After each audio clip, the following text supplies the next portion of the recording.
Hey guys, how y'all doing today? My name is Franchise Fanatic and welcome back to the channel. And today, if you guys, this is another Harry Potter review. You already read the title. Today we're tackling Harry Potter Year 4, Harry Potter and the Goblet of Fire. Now, this is 157 minutes and this is a freaking long movie, but also, this is the first Harry Potter film to be rated PG-13 for sequences of fantasy violence and frightening images.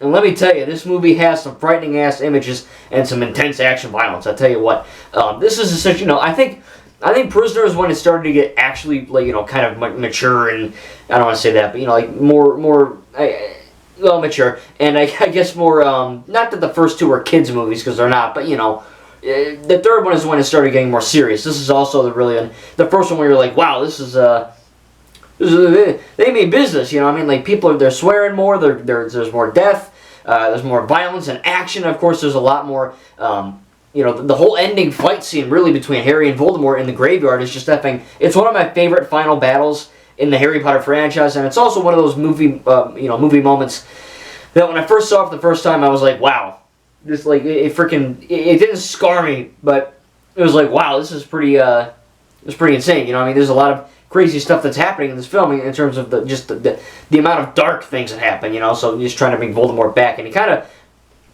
I guess Baby Yoda Grogu and Baby Groot, I guess it's Baby frickin' Voldemort. You got Baby Voldy. And he just kind of drops him in the kettle pot, making some stew, and out poofs off Voldemort. But the whole movie itself has many different, I think, tones and themes and all that. And, this is probably the movie out of all of the 8 films where it feels the most like school to me. You know what I mean? Because not only the tournament of, Triwizard Tournament, almost a Tournament of Elements, Ninjago, but the Triwizard Tournament is really about schools, rivalry schools kind of coming together. It's like different high schools kind of going football games kind of. But of course these 3 tasks you can effing die. I guess you could die playing football, but you'd have to get hit real damn hard. This is you get sucked into some bushes or you drown or what have you. So it is more dangerous than you would expect from a typical wizarding style game, but. Bringing all these, factions of wizarding schooling and all that together really makes for pretty iconic moments. It's really cool to see the different variations of, different wizarding students and schools and all that. It's really cool. But having that, interconnectivity of all of the areas and how, Ron likes Fleur Delacour, or, Hermione likes Crumb, or, whatever. It's cool that they're all interacting with each other. You also the stuff like the school dance, the Yule Ball, so just seeing, stuff like the dance scene and that, and there's more love stuff in this, because it's probably where they're hitting puberty, or at least, a little after that, but, there's a lot of love stuff to it, and it's not, when I say love stuff, it's not boring, they never make the love stuff or the romance stuff or the dancing or even the games, they really don't make it intrusive to the plot, because all of it interconnects to not only Barty Crouch Jr., but also the Death Eaters and Voldemort coming back, and Wormtail, Peter Pettigrew, all this shite. So it's really cool that, from the very beginning it was Barty Crouch Jr. playing Mad-Eye Moody, and, I knew that going into this because I've seen it before, but it's cool to, piece together the stories and go, oh, okay, there's a little hint there, there's a little hint there, and I really enjoyed that. In terms of the action, this is probably the most action-packed. The CGI is phenomenal, but obviously, the action in this movie with the Hungarian Horntail, the whole dragon fight scene with Harry's on the broom, flying around Hogwarts, it looks really good. You get, the kind of horror elements as well, too, with the Barty Crouch, Moody turning into Barty Crouch Jr., and kind of his eyes freaking bulge out, and he's getting out the form, Victor Crumb turning into, like, a shark, that CGI was a bit wonky, but, it is kind of, I don't want to say body horror, but it borderline effing goes there, we're like, Jesus Christ, like, this guy's turning into a shark, and this guy's, like, baby frickin' Voldemort, that's insane, that literally dump a baby in the pot, and he poofs out, the Voldemort we all know, Ralph Fiennes Voldemort, and that is freaky stuff, it's nothing scary, but it is definitely, compared to the first 3, this is definitely, this deserves PG-13 for sure, this is definitely the darkest out of them so far. And that whole, final battle is just, it's insane, because, the whole first part of the movie is, there's the games, and there's some funny moments, and there's some drama, and there's some romance, and then, just like that, quickly, Cedric and Harry touch the portkey, and they instantly get transported to the graveyard, and, shit goes down. It hits the fan hard, It turns into borderline basically a Harry Potter horror movie, you know? I mean, it's freaky. Harry Potter is, like, strapped to, like, a dead guy, you know, Voldemort's dad's bones or whatever. Voldemort comes back. Peter Pettigrew chops his friggin' hand off, you know what I mean? They cut Harry, and, you know, just stuff like Voldemort, just the way he moves, the way he talks, you know, the way he just acts in general, you know, just like iconic shot of him touching Harry's forehead, and it's just Harry's freaking out because it hurts like hell. It's crazy that, you know, because, you know, you're building Voldemort up to be this crazy, you know, murdering killer, psychopath, sociopath, you know, wizard killer.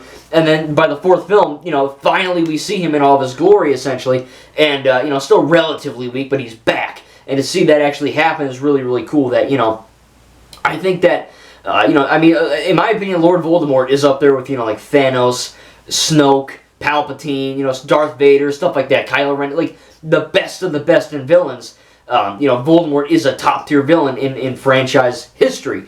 And to see that this is the first film where, you know, the iconic Voldemort look is there, it's pretty effing cool. So that's really interesting. I really enjoyed that. Again, it is very dark and very violent and kind of disturbing at times.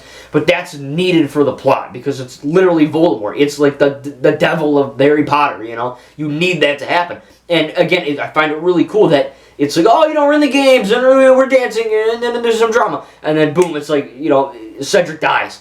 Just like that.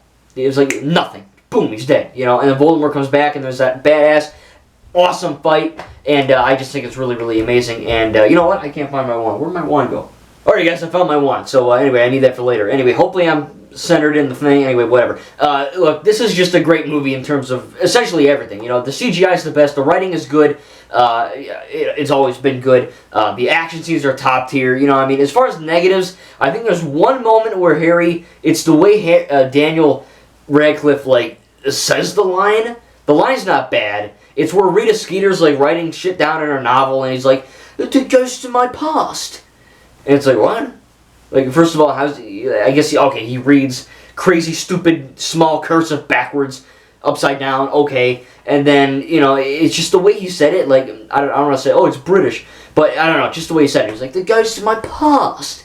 And I was like, that sounds like, it sounded like he was making, like, a book reference, and I haven't read the books, really. I read The Cursed Child because it wasn't a movie, but, you know, besides the point, I definitely noticed that. I was like, that's kind of a weird way to say that line. And then I think, like I said, the Victor Crumb thing where he comes out of the water and he freaking head's a shark head, that's a bit wonky. So, you know, nothing too insane, but it was a bit weird. I was like, that's kind of weird, you know, why would you say that? But, you know, those are, I mean, they're extremely tiny nitpicks because, again, I love the movie. I think it's really fun. It's funny at times, very funny. It's got some good drama because, you know, look, it's easy for this to be like, oh, we gotta have the drama because they're hitting puberty and they're teenagers now. And what, you know, there's a difference between forcing drama and having drama that actually implies, you know, progression in the plot. And that's exactly what this does, you know. I didn't read the book. Someone told me that Ron gets kind of pissy at Harry for a longer amount of time in the book than the movie. I think it was warranted because, you know, look, let's be honest here. Ron has always been the third wheel out of Harry, Ron, Hermione. And, you know, the fact that Ron's like, really? You effing put your name in the goblet? What are you, freaking stupid, Harry? You know what I mean? You're not only famous, you're just a daredevil, you know, crazy guy.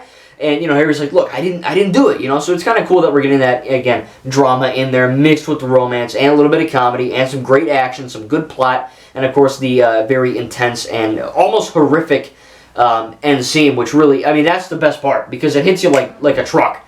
And you're like, whoa, this is cool, you know what I mean? We're freaking here, you know? It is a bit weird because the whole movie is kind of dark, and it's like, I don't know if it's my shitty DVD quality, or if it's just like, you know, the whole movie is like supposed to look washed and grayed out and kind of dark and almost like, you know, dreary. And that's good because it fits the tone of the film, but it is kind of, a part of me does miss the first two, where it's, you know, more happy and they're going to class and, you know what I mean, but now, I mean, we're in the stuff, you know, I mean, this is where it gets really intense, and Order of the Phoenix, of course, the fifth film, which will be next, of course, is, you know, even more crazy, but I'm going to give Harry Potter and the Goblet of Fire an A. I really enjoyed it. I think it really progresses the plot everywhere. Look, I think all these are going to get A's. I think, you know, I already reviewed them before. This is like a re-review, but I mean, look, you know, it gives me an excuse to talk about Harry Potter, so I'm good with it. But look, I mean, I'm only giving it an A, not an A+, because there's a few wonky CGI scenes with the face, like the morphing scene, things, and then there's one or two lines that Harry delivers in this film that are a bit weird.